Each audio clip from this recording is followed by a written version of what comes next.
ଓଡ଼ିଶାରେ ଚାଲିଛି double engine ସରକାର।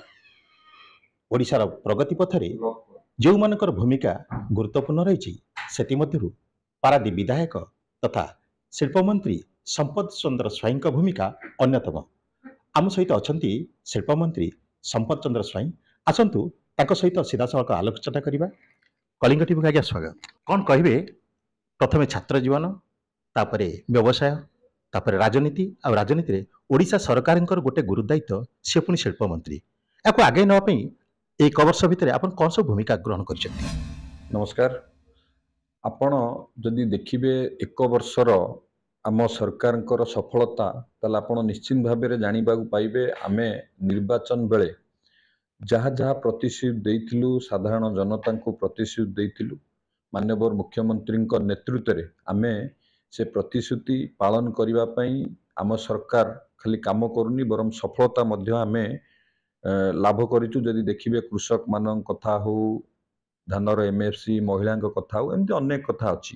ଯଦି ଆମ ବିଭାଗ କଥା ଦେଖିବେ, ଆମ ବିଭାଗରେ ଶିଳ୍ପ ବିଭାଗରେ ଆମେ ଗୋଟିଏ ବର୍ଷ ଭିତର ସଫଳତା ଯଦି ଦେଖିବେ, ଆମେ ସରକାର ଆସିବାର 6 ମାସ ଭିତରେ ଜାନୁଆରୀ ମାସରେ, ଜାନୁଆରୀ 28-29 ତାରିଖରେ 2025 ଜାନୁଆରୀ 28-29ରେ ଆମେ ଉତ୍କର୍ଷ ଓଡ଼ିଶା ମେକ୍ ଇନ୍ ଓଡ଼ିଶା କନକ୍ଲେଭର ଆୟୋଜନ କରିଥିଲୁ।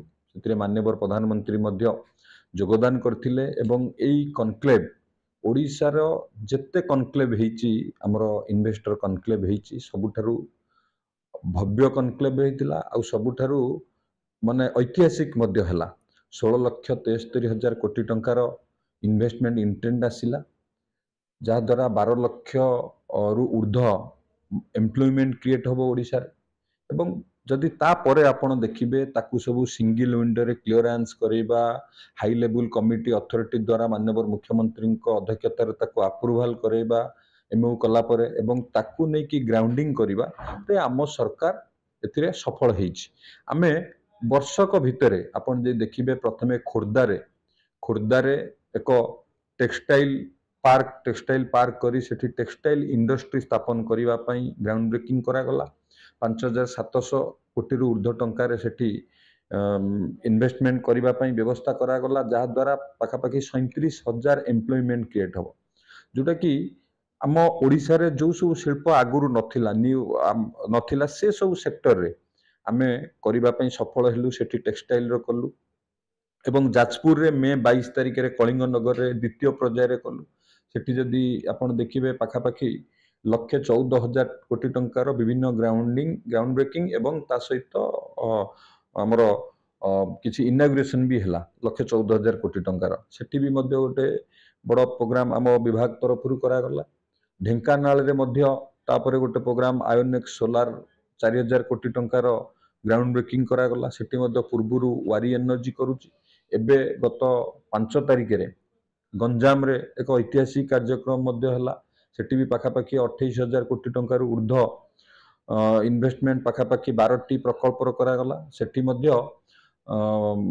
14,500ରୁ ଉର୍ଦ୍ଧ୍ୱ ସେଠି ନିଯୁକ୍ତି ସମ୍ଭାବନା ସୃଷ୍ଟି ହେବ। ଏବଂ ସେଠି ଯେଉଁ ଇଣ୍ଡଷ୍ଟ୍ରି ସବୁ ହେଲା, ଆପଣ ଦେଖିବେ ନୂଆ industry, green ammonia, green energy, green hydrogen, ଆମର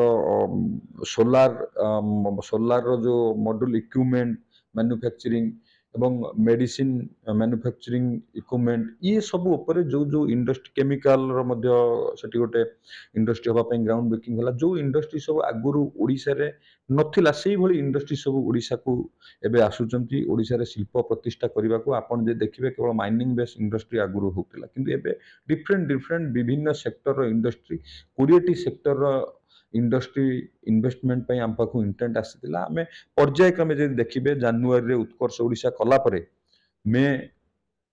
ଜୁନ୍ 5 ଭିତରେ ଆପଣ ଦେଖିବେ ପର୍ଯ୍ୟାୟକ୍ରମେ ଭାବେ ଆମେ ଯେଉଁଭଳି ଭାବରେ ଗ୍ରାଉଣ୍ଡ ବ୍ରେକିଂ ଖାଲି MOUରେ ସୀମିତ ନ ରହି MOU କରିବା, ତାକୁ ସିଙ୍ଗଲ ୱିଣ୍ଡୋ HLCରେ ଆପ୍ରୁଭାଲ କରିବା, ତାକୁ ଗ୍ରାଉଣ୍ଡ ବ୍ରେକିଂ କାର୍ଯ୍ୟକ୍ରମ କରିବା, ଆମେ ସଫଳତାର ସହ ଗୋଟେ ବର୍ଷ ଭିତରେ 1,00,000 କୋଟିରୁ ଉର୍ଦ୍ଧ୍ୱ ଟଙ୍କାର ଆମେ ଗ୍ରାଉଣ୍ଡ ବ୍ରେକିଂ କରିପାରିଛୁ। ଏହାଦ୍ୱାରା 1,00,000ରୁ ଉର୍ଦ୍ଧ୍ୱ ମଧ୍ୟ ନିଯୁକ୍ତି ସମ୍ଭାବନା ଯେଉଁ ସୃଷ୍ଟି ହେବା କଥା, ଆ ଉପରେ ମଧ୍ୟ ଗ୍ୟାରେଣ୍ଟି ଆମେ ଦେଇଛୁ ଆମ ବିଭାଗ ତରଫରୁ। ତ ନିଶ୍ଚିତ ଭାବରେ ଗୋଟିଏ ବର୍ଷରେ ଇଏ आम विभाग तरफ एक बड़ सफलता এবং সেইভাবে ভাবে ଆପଣ ଦେଖିବେ ପର୍ଯ୍ୟାୟକ୍ରମେ ମଧ୍ୟ ଜାରି ରହିବ ଯୋଉ ଆମ ପାଖକୁ ଇନଭେଷ୍ଟମେଣ୍ଟ ଆସିଥିଲା ଆମେ କିଭଳି ଭାବରେ ତାକୁ କରିବୁ ସେଥିପାଇଁ ଆମେ ପୁରା ତତ୍ପର ଅଛୁ ଆମ ବିଭାଗ ପୁରା ତତ୍ପର ଅଛି ମାନ୍ୟବର ମୁଖ୍ୟମନ୍ତ୍ରୀଙ୍କର ମଧ୍ୟ ଗାଇଡାନ୍ସରେ ଏ କାର୍ଯ୍ୟ ସବୁ ତ୍ୱରାନ୍ୱିତ କରାଯାଉଛି। ଆଉ ଗୋଟେ କଥା ଦେଖାଯାଏ ଶିଳ୍ପ ପାଇଁ ଅନେକ ସମୟରେ ଜମି ପାଇଁ ଆଉ ଏ ଯୋଉ ପାଣି କଥା କୁହାଯାଉ କିମ୍ବା କଞ୍ଚାମାଲ ଯୋଉ ଖଣି କଥା କୁହାଯାଉ ଏସବୁ ସ୍ଥାନରେ ସ୍ଥାନୀୟ ଲୋକମାନଙ୍କର ବିରୋଧ ଥାଏ ତ କେମିତି କ'ଣ ହ୍ୟାଣ୍ଡେଲ କରିବେ ବୋଲି ଭାବୁଛନ୍ତି? ଆମକୁ ଶିଳ୍ପ ସଂସ୍ଥା ଏବଂ ସାଧାରଣ ଲୋକଙ୍କର ବିଶ୍ୱାସକୁ ନେଇକି ଆମକୁ ଆଗକୁ ବଢ଼ିବାକୁ ପଡ଼ିବ। ଆମେ ଯଦି ସାଧାରଣ ଲୋକଙ୍କ ବିଶ୍ୱାସ ଜିତି ନ ପାରିବା ତାହେଲେ ଆମେ କେବେ ଆଗକୁ ବଢ଼ିପାରିବାନି। ମୁଁ ଏମିତି ଅନେକ ଉଦାହରଣ ଆମ ସମୟରେ ହେଇଛି ମୁଁ ସେଗୁଡ଼ା ଆପଣମାନଙ୍କୁ କହିଲିନି ପୂର୍ବରୁ। ଆପଣ ଯଦି ଦେଖିବେ ଆଜି ରାୟଗଡ଼ାରେ ଆଜି ହିଣ୍ଡାଲକୋ ସେଠି ଏକ ରିଫାଇନାରୀ କରୁଛି। ସେ ପୂର୍ବ ସରକାରରେ ଏମ୍ଓୟୁ ହେଇଥିଲା କିନ୍ତୁ ସେମାନେ କରିବାରେ ସକ୍ଷମ ହେଇନଥିଲେ। ଆମେ ଆସିଲା ପରେ ସେଠି କାମ ଆରମ୍ଭ କରିଲୁ। ୱାରି ଏନର୍ଜି କଥା ଦେଖନ୍ତୁ ସେମାନେ ମଧ୍ୟ ପୂର୍ବରୁ ଏମ୍ଓୟୁ କରିଥିଲେ କାମ ଆରମ୍ଭ କରିପାରିନଥିଲେ ଢେଙ୍କାନାଳ ଆମେ ତାକୁ ଆରମ୍ଭ କରିଲୁ। ଏଇଠି ଆର୍ସଲ ମିତ୍ତଲର ପାରାଦୀପ କଥା ଦେଖନ୍ତୁ ଦୀର୍ଘ ଦିନରୁ ସେମାନେ ବିଭିନ୍ନ ପ୍ରକାର କାର୍ଯ୍ୟକ୍ରମ କରିବାରେ ମଧ୍ୟ ସକ୍ଷମ ହେଇପାରୁନଥିଲେ ଆମେ ତା କାମକୁ ଏଠି ପ୍ରୋଗ୍ରେସ କରେଇଲୁ। କେମିତି ହେଲା ଏଥିରେ ସରकारର ଇନଭଲଭମେଣ୍ଟ ଦରକାର जनप्रतिनिधिଙ୍କର ଇନଭଲଭମେଣ୍ଟ ଦରକାର।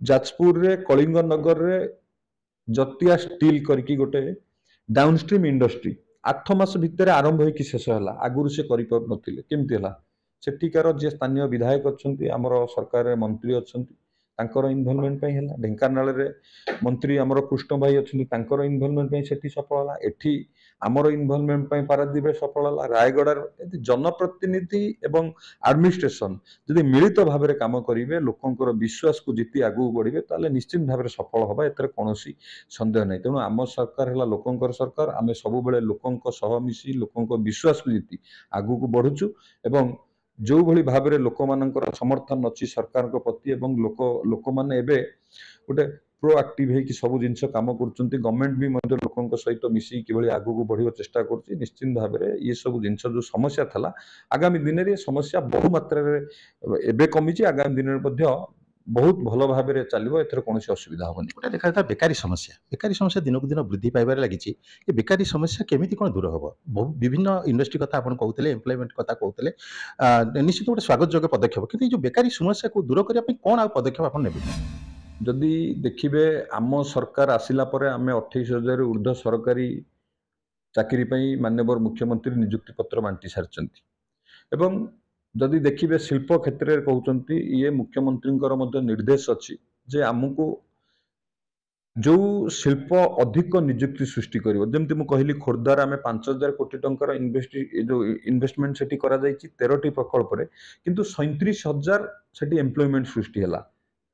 यही भली भाव में जदि आम एम्प्लॉयमेंट सृष्टि हम निश्चित भाव में ओडिया युवक मानकर जो आशा आकांक्षा अच्छी सरकार को प्रति सरकार से हिसाब से किभली भाव में अधिक नियुक्ति सृष्टि हम स्थानीय लोक नियुक्ति पाइबे स्थानीय युवक चाकरी पाइबे से करने सहित आम विभिन्न स्थान में skill development technical education department तरफ युवक मान स्किल्ड कराऊचु। स्किल्ड है किभली भाव में निजे स्किल्ड है गोटे युवक नियुक्ति क्षेत्र में जापर निजे भी गोटे एंटरप्रेन्योर हाँपाई भी ये एक बाट खोल आम से आम विभाग तरफ किभली भाव में से एंटरप्रेन्योर हूँ टाटा स्ट्राइक द्वारा विभिन्न प्रकार कार्यक्रम कराऊचु एवं सेंटर ऑफ एक्सलेंस कर विभिन्न प्रकार स्कीम रे स्किल्ड कर से युवक मैंने किभली नियुक्ति पाइबे तापर व्यवस्था करचु। एबे दुबई रे एमरिल कंपनी रे आमर एठू 21 जन पिला एबे नियुक्ति पाइले एवं विभिन्न सेक्टर रे जर्मन रे मध्य आमर ओडिया ड्राइवर जाइकी नियुक्ति पाउचंती। मालकानगिरी भली जिल्ला रु मध्य छात्री माने मध्य आमर एविएशन सेक्टर में आमे स्किल्ड करैकी मध्य नियुक्ति देइछु। तेणु सरकार या उपरे गुरुत्व देइकी किभली भाव में जो आमर बेकारी समस्या दूर हम सरकार ता उपरे फोकस दे काम करूचंती। आमे मध्य सेमीकंडक्टर सेक्टर रे आपण देखिबे आईटीईएस सहित आमे एमओयू करिचु। आगु को जो सेमीकंडक्टर चाहिदा बढ़िबा को जाउची तो ओडिया युवक युवती माने से जो चाहिदा बढ़ुची किभली भाव में से पूरा करेंगे तापाई मध्य सरकार एमओ करचंती से सेक्टर रे युवक युवती को स्किल्ड करने पे विभिन्न प्रकार कार्यक्रम निया जाउची। किभली भाव में युवक युवती मानकर नियुक्ति कथा हो से स्किल्ड करने कथा हो से निजे किभली भाव में ରୋଜଗାର ନିଜେ ରୋଜଗାର କରି ରୋଜଗାର ବାଣ୍ଟି ପାରିବେ, ଏଣ୍ଟରପ୍ରେନରସିପ ତାଙ୍କ ଭିତରେ ଡେଭଲପ କରିବା ପାଇଁ ହଉ, ଇଏ ସବୁ ଉପରେ ସରକାର ବିଭିନ୍ନ ଦିଗରେ କାମ କରୁଛନ୍ତି। ଆମ ସହିତ ଥିଲେ ଶିଳ୍ପମନ୍ତ୍ରୀ ସମ୍ପତ ସ୍ୱାଇଁ ଏବଂ ସେମାନେ କହୁଥିଲେ 1 ବର୍ଷ ପୂର୍ତ୍ତି ଯେଉଁ ପାଳନ କରୁଛନ୍ତି କ'ଣ କ'ଣ ସବୁ କାର୍ଯ୍ୟ କରୁଛନ୍ତି, ଶିଳ୍ପଗତିରେ କେଉଁଭଳି ଭାବରେ ଅଗ୍ରଗତି ଘଟିଛି ଏବଂ ଯେଉଁ ବେକାରୀ ସମସ୍ୟା କଥା କେଉଁଭଳି ଭାବରେ ଦୂର ହେବ ତାହା ମଧ୍ୟ ସେ କହୁଥିଲେ। ତେଣୁ ନିଶ୍ଚିତ ରୂପେ ଆମେ ଆଶା ରଖିବା ଯେଉଁ ଆଗାମୀ ଯେଉଁ ବର୍ଷ ରହିଲା ଶିଳ୍ପ କ୍ଷେତ୍ରରେ ହେଉ ବେକାରୀ ସମସ୍ୟା କ୍ଷେତ୍ରରେ ହେଉ ନିଶ୍ଚିତ ରୂପରେ ତା ଦୂରୀଭୂତ ଯେଉଁ ସମସ୍ୟା ଗୁଡ଼ିକ ରହିଛି ତା ଦୂରୀଭୂତ ହେବ ଏବଂ ଓଡ଼ିଶାକୁ ଆଗକୁ ନେବାରେ ତାଙ୍କର ଭୂମିକା ଆଉ ଗୁରୁତ୍ୱପୂର୍ଣ୍ଣ ରହିବ। ପାରାଦୀପରୁ ହରିଶ୍ଚନ୍ଦ୍ର ଲେଙ୍କା, କଳିଙ୍ଗ ଟିଭି।